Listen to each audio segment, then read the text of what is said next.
I took on the no poo, the no shampoo regime for myself for the last 2 months. Here are the results. But before I reveal it, why not use shampoo? After all, we've always used it. Well, just because it's routine and normal, it doesn't make it right. Look at smoking, for example. Can you believe that once upon a time, smoking was worldwide celebrated and promoted? People thought it was actually good. Now, what about shampoo? Could it be that we are in that in-between of time in which we've realized that it's not really that good and people are starting to speak about it more? Well, I gathered all the major things in shampoo which are quote-unquote bad, and I've written down in a very easy to understand way what they are used for, what the issue with them is, and where you'll find them and where you can avoid them. Sulfates. They are common in over 90% of hair care products.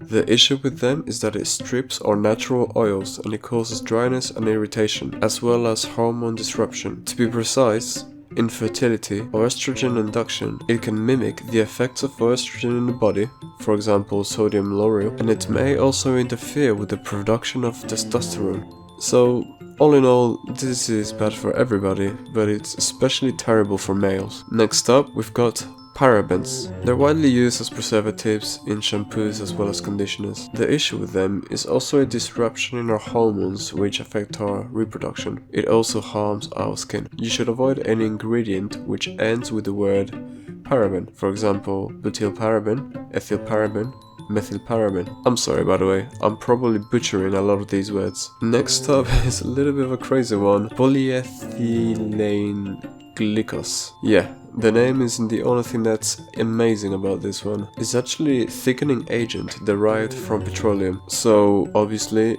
it's linked to cancer. It also strips our hair of its moisture. You can easily find it in the ingredients. Anything that has the PEG, you should try to avoid. Next up we have triclosan. It's an antibacterial preservative which is found in various products. This one is also linked with infertility and cancer. Next up we have, it's a carcinogenic preservative which is present in many hair products. As you could expect, preservatives are not good in general, and this causes toxicity and asthma to us. If you're already asthmatic, it is even less recommendable. You can spot this if in the ingredients you see Quaternium-15. Next up, something we all like, fragrances and colors. When we eat food, we want it to be appealing. When we wear a dress, we don't want it to be of a stale color. And when we wear cologne, we don't want it to smell like poo. Get it? Shampoo?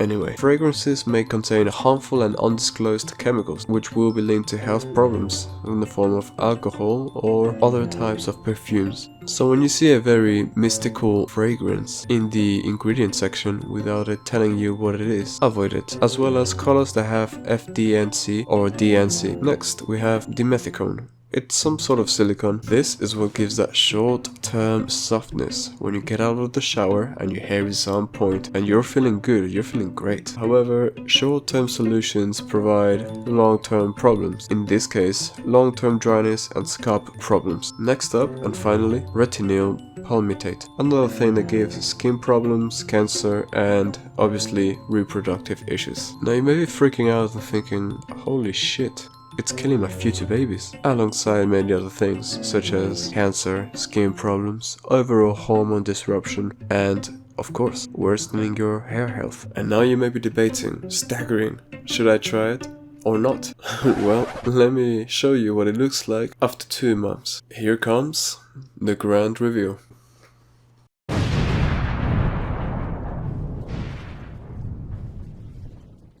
Two months in, and it's pretty terrible still, and it was way worse, and it's getting a little bit better, and it will continue to get better. But let me break down the journey for you and what will happen. I last washed my hair on the 1st of December. Before that, I also did it for another 3 weeks, but there was an event coming up and I did the most stupid thing that you can do when you try this, which was give in to the, oh god, I want to look good.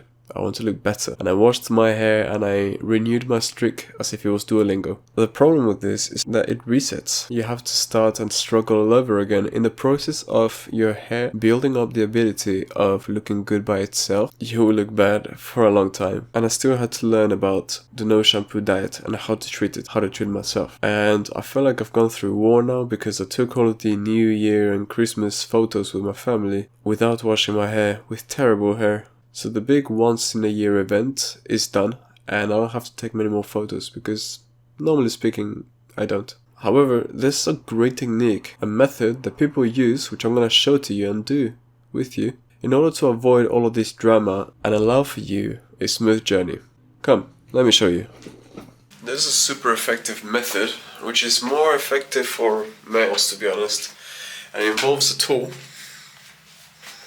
In reality, I should have done this from the start, not after I took all of my Christmas photos, but no matter, it's okay. I'm gonna get rid of all of our hair, and in the process of growing it back, we don't have to worry about how it looks, because it's just, well, we'll see. I haven't given myself a haircut before. Normally it's my homies that do it, so we'll see how it turns out. I'm trying to see what's the best angle. Do you want to see my face? My fucking abs? Nah, I'm kidding. Yeah, it's good. When you go to the barber and you say, can I have a little off the top please? And they go fucking aye. Alright, let's see what we've got so far. You'll get better, don't worry. I'll update you when I'm done.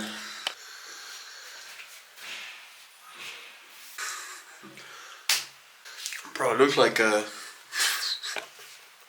The reason this helps is because in the time that it takes for your hair to grow back, you don't need to wash it anymore and you give your hair time to adapt to the new circumstances you're forcing upon it. And I think 3-4 months of not washing your hair with shampoo should be enough, which is roughly the time it takes for your hair to grow maybe this much, or if it's slower for you then maybe this much, or maybe if it's faster for you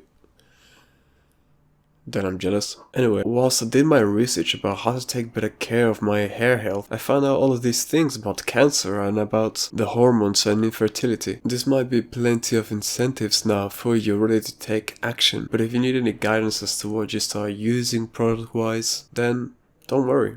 You can learn along the way, just like I'm going to. I can even recommend something that I haven't tried yet, but a friend of mine is using it, and I just bought online a specific soap for the hair, which in the ingredients there's only 3 things: olive oil, laurel oil, and water. And guess what? We understand all of these ingredients. There's not alien names, and it's short and simple. They say simplicity is key. And if you want another saying, health has no price.